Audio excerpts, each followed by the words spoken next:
Okay, welcome back to another video. My name is Desi. I have a static E36 convertible. Okay, so now let's do an overview of what's going on and what I'm going to be doing. I guess today is going to be like a short video, but I'm going to make series of today. I'm going to be putting on engine raisers on a stuff frame, quick, easy, and I'll show you how to do that. My next video will probably be on how to install the subframe, how to take out everything you don't need. Yeah, we'll go right into whatever we have to do today with my beauty today. Okay, so this is my 1998 323i. We're gonna jump right into how to install these engine raisers, so you don't end up in my situation, what happened. So let's get into that. So looking under the car, this is what we got. Ooh. All right, so we got our rack and pinion fucked up here. This shit is literally apart in pieces. It's fucking crazy. Oh. So this is what came out. This is probably where the steering column sits. Some free washers too, and the spring. Nice, fucking nice. So this is all messed up. This rack. So we got a new rack right here.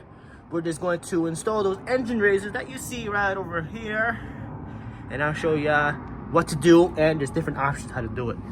And then we got my oil pan, which is so much worse. So we got an oil pan. I'm not sure if you saw my struts. We got the oil pan, whatnot, and then whatever. And then we got the subframe. I still could use it, but I just bought them. It came with the rack and pinion and the motor mounts and the steering column that I need, which is great. So up here, if you look, okay, let's see if I can get up in here. So if you see right there, well, that brown bolt is right here, right there. So if you see that disconnects, and that's literally the piece that I need, which is right here.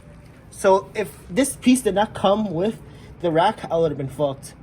So thank goodness the guy who gave me this added this here. So yeah, so we can get this shit done.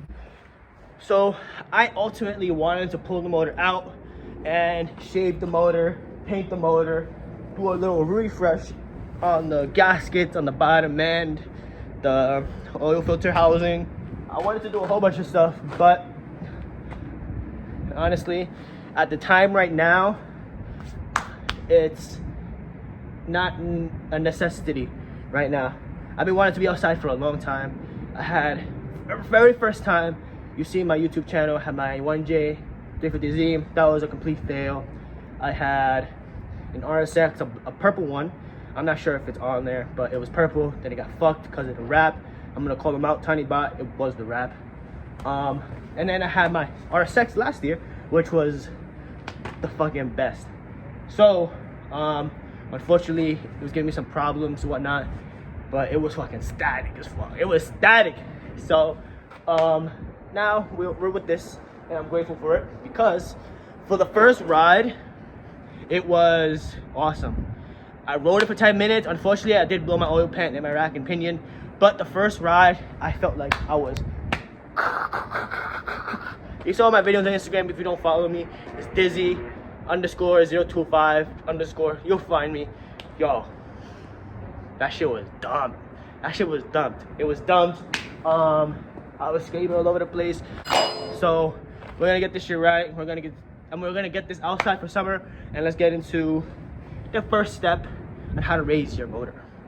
Get to that shit right now. All right, ladies and gents, we have here 2 engine mounts. These are engine risers, okay? What they want you to do, I'm not sure if this is the correct way, but I don't give a fuck. If it works, it works. You know, it's on here really tight. It's on here. So ultimately, what they want you to do is cut. They want you to leave 10 millimeters off of. Let me see if I can take this out. 10 millimeters off the actual motor mount. Okay. So what you could do is you can cut the 10 millimeters and leave the, you can cut and leave the 10 millimeters on here. Or if you don't want to cut, you want to be lazy, let's count how many washers. It don't matter how much you put, as long as your engine riser is on there tight, you're chilling.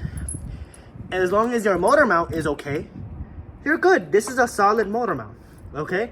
So now what you do, these are two different, you're gonna get in the mail this nut, but unfortunately, I stripped this other one on this one, so now I had to just go to Home Depot and get one that I could find. And then what you do, bam, bam, bam, bam, you screw this shit on. Maybe this is too much. What you could do is, because you can see that it is a little, you know, take two off and see if it goes in more. And it does. I just want to, let me just see. So you can test it when it goes down, you can see the gap. So, just put one on, see if that works. And then you just mess around with it, see how much you need. Keep one on here, throw this on. I know it's a pain in the ass, watch me do this shit, whatever. So, now that you have your engine risers on, you can just, series, whatever, or another episode. The next one I'm gonna be doing is removing all of this stuff. All right, so ultimately I want to install, I'm not sure if it's best to install it first and then take everything off, because everything is mounted. But my thing is, I want to take off these tie rods, and I'm gonna tell you in a second why you need to take these off. If you want to be static and you want to run camber, this is what you're gonna need to do. So ultimately, what you're gonna need is E90 tie rods, inner tie rods, the one that connects to the rack and pinion, okay? And then from there, you can go E90 inner tie rods, and then you can have E36 outer tie rods. Split that off, both ends, you'll have perfect amount of toe. After you get the tie rods off, I'm gonna be doing the control arms, taking those off, and then that's it. We're gonna be installing this shit soon. What we're gonna have to do is take off the tie rods, take off the control arms, and unfortunately reinstall the E46 ones. But I think what I'm gonna do is I have two sets of control arms. I could just take the other tie rods or the control arms, send them to Marsh. He's local for now, so that's who I'm gonna use. And I'm probably gonna extend it maybe 1 or 2 inches extended, so I can run. My goal is -15 all around. So right now I am at -15 in the rear. I kind of wanted to go more, but we're gonna have to see. This is literally my first month of owning the car. We're gonna be doing a lot of things, but this is just the first series. Just me talking and then introducing myself again. All right, so what you're gonna do after you put your stuff on, take these nuts off, because nobody likes nuts. Anyway, so I think the best thing to do, just take this nut off, get a 22 or 21 it is, zap the shit off. Right here, zap it off. Get these control arms out of the way. And then the tie rods, if you're lucky, you could just take this boot off. There's like a little, you can get a wrench or whatever you get, adjustable wrench, just crack it open, take it out, and then take your tie rods out of these and reinstall them. I think the best thing to do is just take them off, take it out, and then reinstall them after the fact. So everything is, at least this side is easy to install without it being tie rods in the way, control arms in the way. Just everything is out of the way, whatever the case may be. The best thing to do, take off everything that you could. Outer tie rods, inner tie rods, control arms, and then that's it. And then I'll be showing a video how to install this.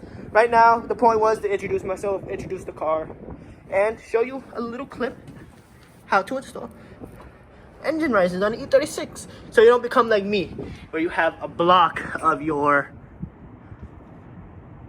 fucking oil pan sitting in there. So what I'm gonna do now, clean up the garage, make it look nice, and then get the shit on the way. You create new things without mistakes. So no matter what you do, keep your head up, continue what you're doing, and if one thing goes wrong, Don't let it get you wrong. Don't let it get you upset. All this shit is fixable. It's all material. We're gonna make this YouTube a very good learning circumstance. I'll also throw in how to get in rear camber, front tilt, and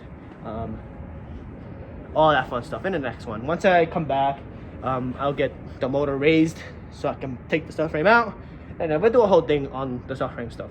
So yeah, I'm over here yapping. Have a good night. Subscribe, like, do what you gotta do.